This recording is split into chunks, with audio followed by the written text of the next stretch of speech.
Underworld की दुनिया में कुछ लोग अपनी लॉयल्टी को लेकर प्रसिद्ध थे, तो कुछ लोग धोखा देने को लेकर।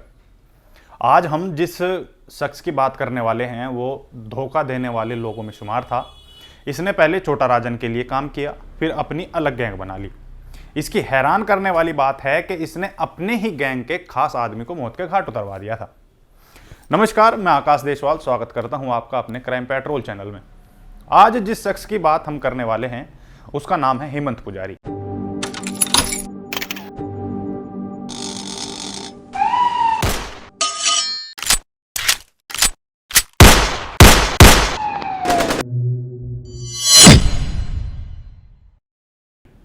हेमंत पुजारी ने अंडरवर्ल्ड में अपना अलग दबदबा बनाया था। बेंगलोर में तो उसका सिक्का चलता ही था, इसके साथ साथ उसने एक समय मुंबई पर भी राज किया था।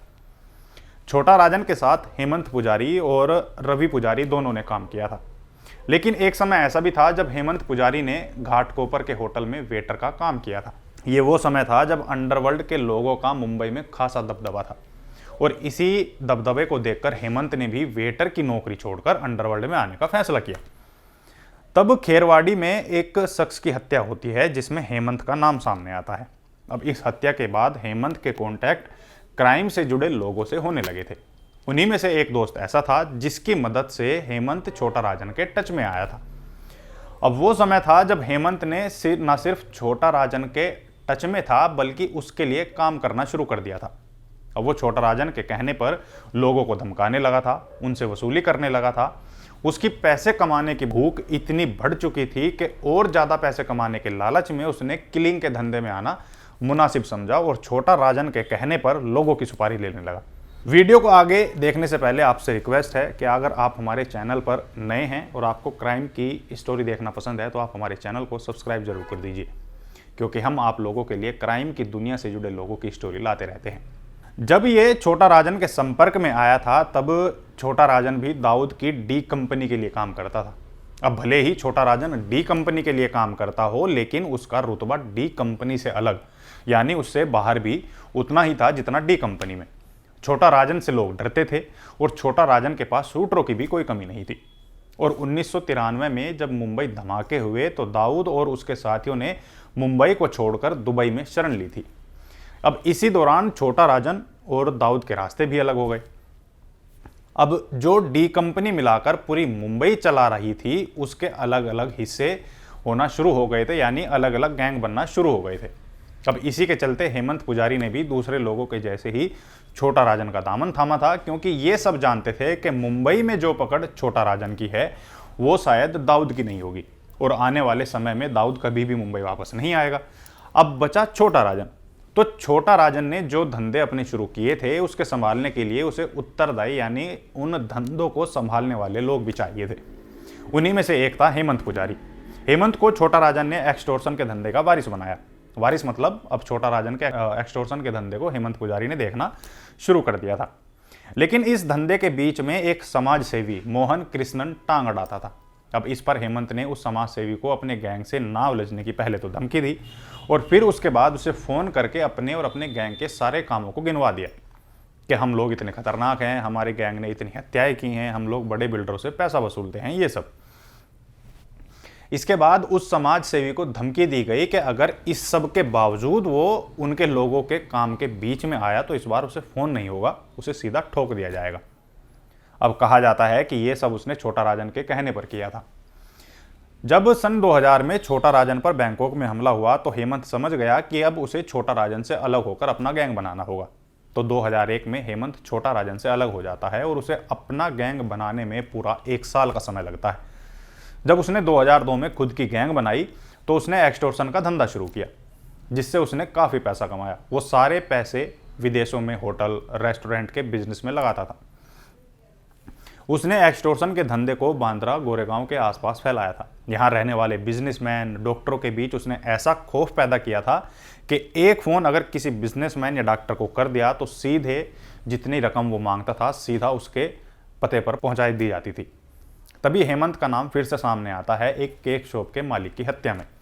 इसके बाद हेमंत ने एक बेकरी शॉप के मालिक अंगारा पुजारी से 50 लाख की रंगदारी मांगी, लेकिन अंगारा ने इस पैसे को देने से साफ मना कर दिया और हेमंत की पुलिस में कंप्लेन भी कर दी।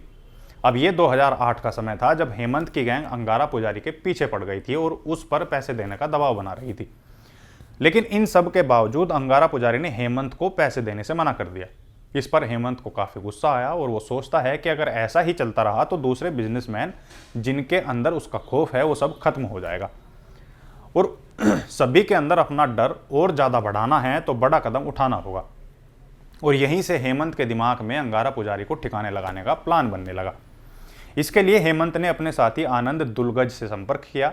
अब आनंद का काम इस समय नए शूटरों को तलाशना था जो उसके गैंग के लिए काम कर सके। इसके लिए आनंद ने उत्तर प्रदेश से 30,000 में एक शूटर साबिर उर्फ नरूल इस्लाम सुलेमान को हायर किया। शूटर को उसके पैसे दिए गए, साथ ही अंगारा को मारने का प्लान समझाया गया। प्लान के हिसाब से शूटर और उसके अन्य साथी मुकेश शर्मा ने 2011 में अंगारा पुजारी को उसी की दुकान के सामने गोलियों से भूनकर मौत के घाट उतार दिया। अंगारा को मारकर जब शूटर वहां से भागने लगे तो आसपास के लोगों ने मुकेश को दबोच लिया और उसे पुलिस के हवाले कर दिया। बताया जाता है कि मुकेश ने पुलिस के सामने इस बात को कबूला था कि अंगारा पुजारी की हत्या उसने हेमंत पुजारी के कहने पर की थी। अब इस मामले में कोर्ट ने मुकेश को आजीवन कारावास की सजा भी दी थी। कहा जाता है कि हेमंत इस समय वियतनाम में था। कहा तो यह भी जाता था कि हेमंत उन कुछ लोगों की मौत का भी जिम्मेदार था जो 93 के ब्लास्ट में शामिल थे। 2007 में हेमंत पुजारी अपनी गैंग के सुकाश शेट्टी को मरवाता है। अब इसकी वजह थी कि सुकाश पुलिस का मुखबिर बन चुका था और हेमंत को इसका पता 2006 में ही लग गया था। अब इसी की बदौलत पुलिस इसके गैंग के लोगों को ढूंढती और लगातार उनका एनकाउंटर कर रही थी। अब धीरे धीरे गैंग खाली होने लगी तो हेमंत ने सुकाश को मारने का प्लान बनाया और इसके लिए एक बंटी नाम के शख्स को हायर किया। बंटी को इस काम के लिए 3 लाख रुपए दिए गए। इसके बाद बंटी ने अपने कुछ साथियों के साथ सुकाश को मारने का प्लान बनाया और प्लान के मुताबिक ये सभी ऑटो रिक्शा करते हैं और ऑटो रिक्शा में बांद्रा के बारकेम रेस्टोरेंट में रात के करीब 10:15 बजे अंदर एंट्री लेते हैं। अब बंटी अपने एक आदमी को बाहर उनका इंतजार करने को कहता है कि जैसे ही हम दोनों आएंगे तो हम उसके साथ भागेंगे, वो तैयार रहे। अब बंटी और उसका साथी बार के अंदर गए तो सुकाश को अपने दोस्त के साथ बैठा देखते हैं। सुकाश अपने दोस्त सुशांत शिंदे के साथ बैठकर शराब पी रहा था। सुकाश कुछ समझे इससे पहले बंटी और उसके साथी ने 9mm की पिस्टल से सुकाश पर 6 राउंड फायर किए। सुकाश की मौके पर ही मौत हो जाती है। कहते हैं कि इस घटना में एक गोली उसके दोस्त सुशांत के गले से छूकर निकली थी और एक गोली बार में बैठे एक आदमी संजय कामले को लगी थी। इसके बाद दोनों शूटर रिक्शा से वहां निकल जाते हैं। अब सुशांत और संजय को गुरु नानक हॉस्पिटल में भर्ती कराया गया। दोनों की किस्मत अच्छी थी कि दोनों बच गए। 2013 में खबर आई कि हेमंत का एक्सीडेंट हो गया और 2017 में फिर खबर आती है कि उसका एक साथी आनंद दुलगज, जिसने अंगारा पुजारी को मारने के लिए शूटर हायर किए थे, पुलिस ने उसे गिरफ्तार कर लिया। अब वर्तमान में हेमंत पुजारी कहाँ हैं किसी को नहीं पता, लेकिन कुछ सूत्र बताते हैं कि वो विदेश में बैठकर अपने एक्सटॉर्शन के धंधे को अंजाम दे रहा है। तो दोस्तों, ये थे हेमंत पुजारी के जीवन के कुछ किस्से। उम्मीद करते हैं आपको ये किस्से पसंद आए होंगे और आप जिस तरीके से हमारी स्टोरी को प्यार दे रहे हैं उसका तहे दिल से धन्यवाद। आप हमें दीजिए इजाज़त और इस स्टोरी को यहीं ख़त्म करते हैं और अब आपसे मुलाकात होगी एक नई स्टोरी में। तब तक नमस्कार।